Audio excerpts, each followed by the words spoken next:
I've just got to write a letter. I'll be right with you.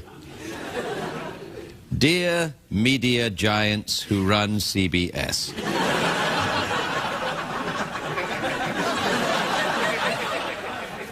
Gosh, I hope you've got nothing to do with Rupert Murdoch.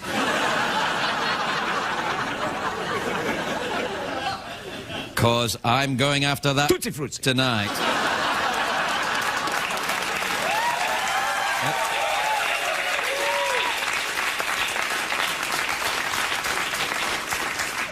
Please, I'm trying to write a letter. I know what you're thinking, but Craig, you're our bitch. You'll say what we want you to say and like it. Well, no more, fat cats.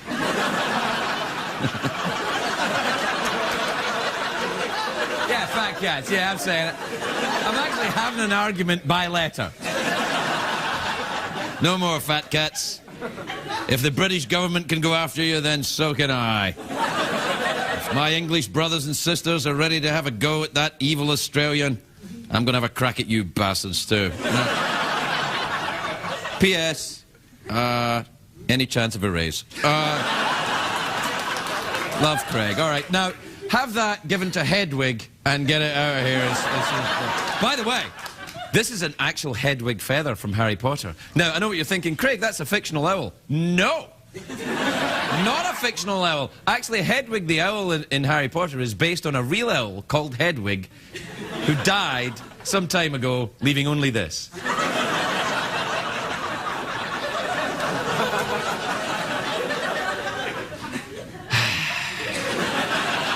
I don't know where I'm going tonight. There's so much going on with the Harry Potter thing and the Hedwig dying and then then this stuff unfolding in Britain. This is amazing, isn't it, Jeff?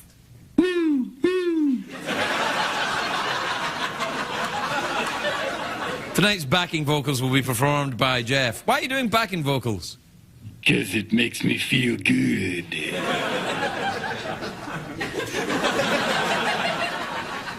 All right. Join us after the break, where I may or may not have something to say about this Rupert Murdoch Ay, caramba! nonsense that's going on. All right.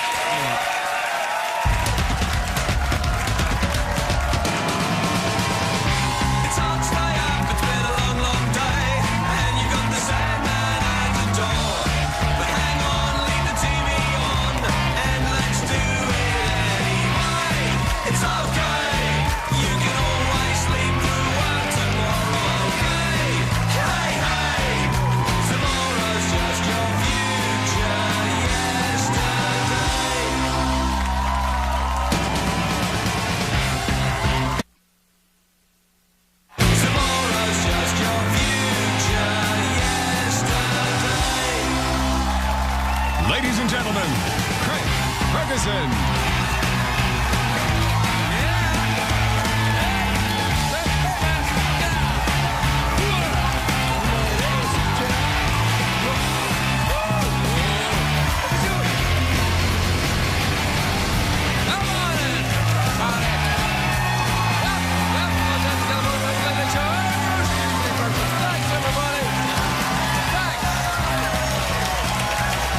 Thank you, everybody. Thanks. That's great.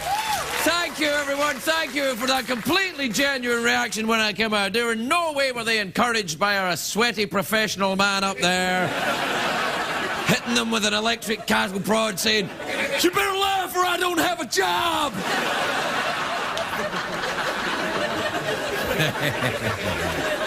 That's right. If they don't laugh, I punish him. Laugh, my pretties, laugh. Laugh or the sweaty fat man gets it. All right. Hey, it's a great day for America, everybody. Yes, it is. It is. A great day for America. Not such a great day for an immigrant American citizen, Rupert Murdoch. You know Rupert Murdoch, you know the entertainment mogul responsible for media hate crimes like Temptation Island and Simon Cowell. It Everything's rubbish. As you probably know, the Roop, that's right, I call him the Roop, he's been trying to limit the damage from his phone hacking scandal. They're calling it Britain's Watergate. The investigation took a very surprising turn yesterday. The whistleblower, the guy whose testimony started the whole scandal, was discovered to be, what's the word I'm looking for? Dead. I'm like, whoa, this is kind of weird. The man with the knowledge that could bring down a multi-billion-dollar media empire suddenly becomes dead. And yesterday, the British police said the man's death was unexplained but not suspicious. What? What? Unexplained but not suspicious? That doesn't even make sense. How can something be not suspicious if you can't explain it? The very definition of suspicious is, I don't know what's happening. Something's going on. It's suspicious. Well, at least the British Prime Minister David Cameron reacted with compassion. Cameron hired the dead guy's boss who masterminded the phone hacking scandal as his press secretary. And yes, Cameron's government is facing collapse over his collusion with Murdoch's tabloids. But Cameron was full of empathy when he said about this unexplained but not suspicious death, he said, and I quote, "The death of anyone is a tragedy for that person." Wow! Thank you! Well, it's reassuring to know we've got Sherlock Holmes on the case.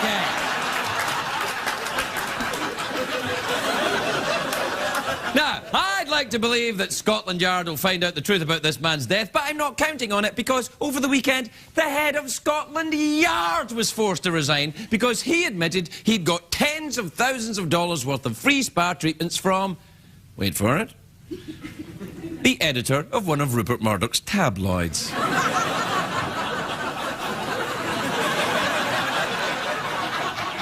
Looks like someone went to the spa but didn't get the happy ending.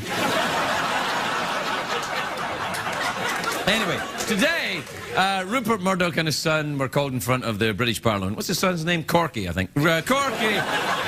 Rupert and Corky Murdoch.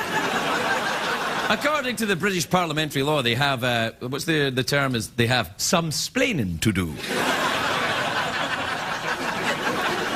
It's a good sign that Rupert's son was at his side, though. You know the old saying, the family that spies together lies together. And I watched it. I watched some of Murdoch's testimonies today, and you could tell Murdoch was taking it very seriously. He had to. He couldn't just phone it in, because then he'd have to hack himself. But I don't think Rupert Murdoch was personally involved in the phone hacking. He's 80 years old. Old people don't know how to hack a cell phone. Old people don't know how to use a damn cell phone. That's why you see them shuffling down the street talking into an old slipper. This call smells like feet.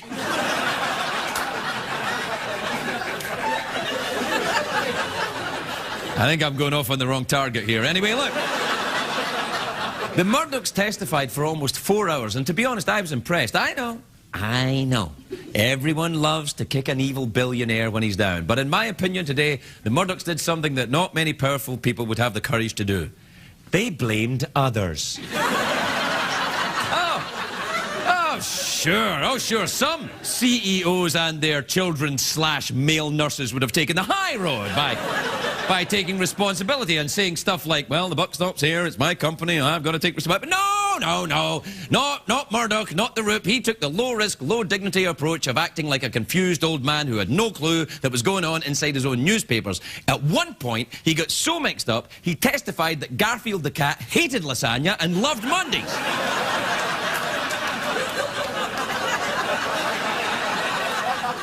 The most exciting part of the hearing, though, was a spectator threw a pie at Murdoch. I'm not kidding. Do we have a picture of it? Look, there's the pie coming in there. The pie thrower's name is Johnny Marbles. He says he's a comedian. I don't know about you, but I hate comedians who rely on cheap props to draw attention to themselves.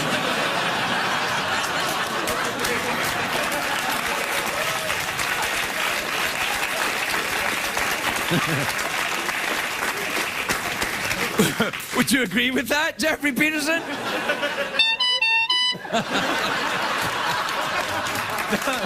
No.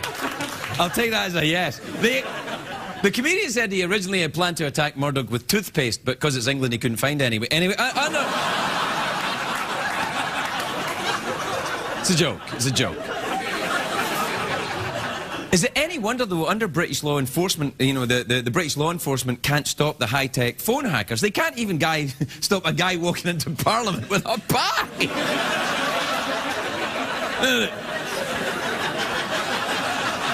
Excuse me, sir. You don't intend to throw that pie at the most hated man in Britain, do you? No, I'm just hungry, I swear, that's the truth. I'm just taking it. That's the truth, or my name's not Johnny Marbles. Personally, I think it's cowardly to ambush an 80-year-old man with a pie in the face. If that guy had any actual marbles, he'd go after Murdoch the way I do, in the middle of the night from 5,000 miles away. Thanks, everybody.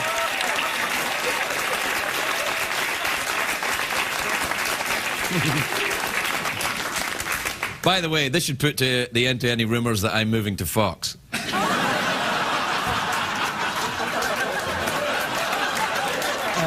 I was going right up to about 10 minutes ago. How you doing, Jeff? You all right? I'm good, man. Yeah. You watching this thing in Britain? It's crazy, isn't it? Yeah, I'm following it very closely. Are you? Yeah. Why? Because it concerns me. Oh, it does. It does concern you. Why would you be concerned with the comings and goings of the former Australian Rupert Murdoch? Because one time he came to my house. Well, this is interesting. What happened at his house, or are you not at liberty to say for legal reasons? Oh, hell, I can tell you everything. Oh, okay. Wait, though. We'll have a commercial break first, and then you can tell us everything about your time